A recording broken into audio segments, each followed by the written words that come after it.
Margot, on se retrouve avec toi cette semaine à Lens-en-Vercors. Oui. Tu prends le relais de Marlène. Absolument. On est dans une veille d'épreuve un petit peu spéciale puisqu'on l'a fait depuis l'intérieur de la Noroto, numéro 5. On est pas sur la piste aujourd'hui. Non.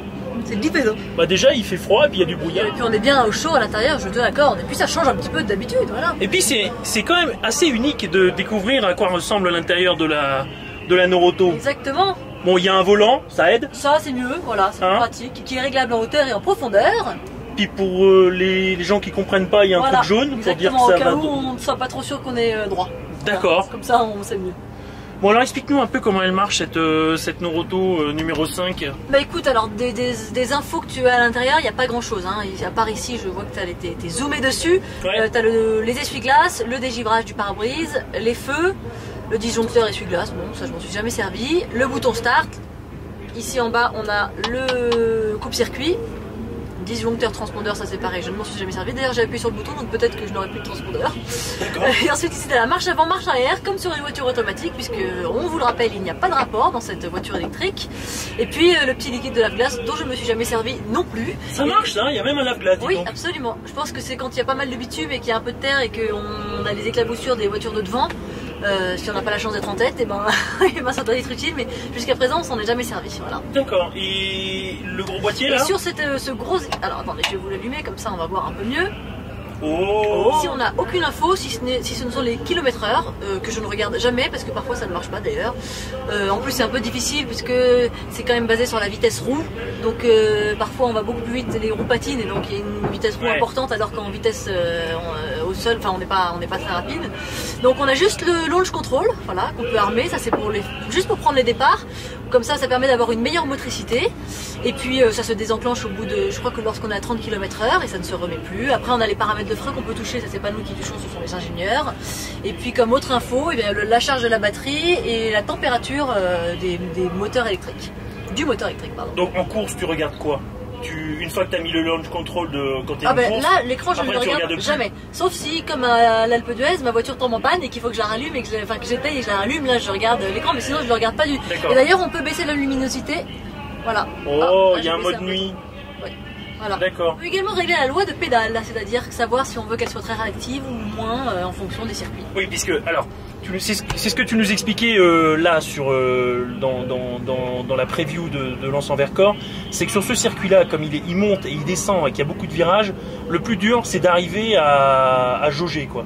C'est ça? Exactement, absolument. C'est-à-dire que en fait les circuits de l'Andros sont assez particuliers, il y en a certains il faut avoir beaucoup d'attaques, d'autres non. Moi j'ai eu la comparaison directe entre Andorre et l'Alpe d'Huez, c'est-à-dire qu'en Andorre il fallait pas mal d'attaques, à l'Alpe d'Huez beaucoup moins, c'est-à-dire qu'au qualif il y a 3 ou 4 pilotes qui ont fait leur meilleur temps dans les premiers tours et après on voulait attaquer de plus en plus et c'était pas payant, donc il faut vraiment s'adapter à chaque fois au circuit.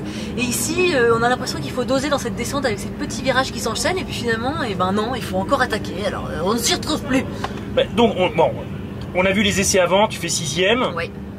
On sent que la piste est en train de pas mal d'évoluer, surtout qu'on a démarré de jour. Là il fait nuit, il y a du brouillard, il y a des endroits où il y a moins de glace, il y a carrément du bitume. Donc ça va changer pas mal de choses quand même. Ouais, ça va changer pas mal, oui. Puis je pense qu'il y a pas mal d'ornières aussi, donc il va falloir faire gaffe à ça, pas se faire piéger là-dedans. Et oui, ça va changer la course, de toute façon c'est toujours différent des qualifs, on n'est plus là pour faire un chrono, on est là pour essayer de dépasser ou de profiter des erreurs des autres. Donc là ça va vraiment être une course un peu... Ici, mis à part l'épingle du bas et l'épingle du haut, il est très difficile de doubler, donc on va essayer de profiter de ça, voir si on peut porter une attaque à un moment donné, j'espère. C'est ce qu'on souhaite. Grappiller quand même, c'est-à-dire qu'on le sait que quand on n'est pas dans les 4 premiers, le week-end est un peu plombé. Donc il faut vraiment essayer de gagner 2 places et au moins finir 4. Ce serait vraiment idéal pour repartir en pôle et après reprendre se retrouver dans le bon peloton. Quoi. Que sur l'électrique, à chaque course il se passe un truc. Oui, c'est vrai. À chaque course il y a un fait de course. Enfin, ce qu'on appelle un fait de course. Hein. Soit une voiture qui tape, soit une voiture qui s'arrête. Soit quelqu'un ne prend pas le départ. Ou, on va pas lui porter la place, mais généralement c'est la gorse. Hein. Non, on voudrait pas, ce serait dommage, mais c'est vrai qu'on peut, en tout cas quand on se trouve dans la position qui est la mienne, il faut qu'il se passe un truc, voilà. Ouais.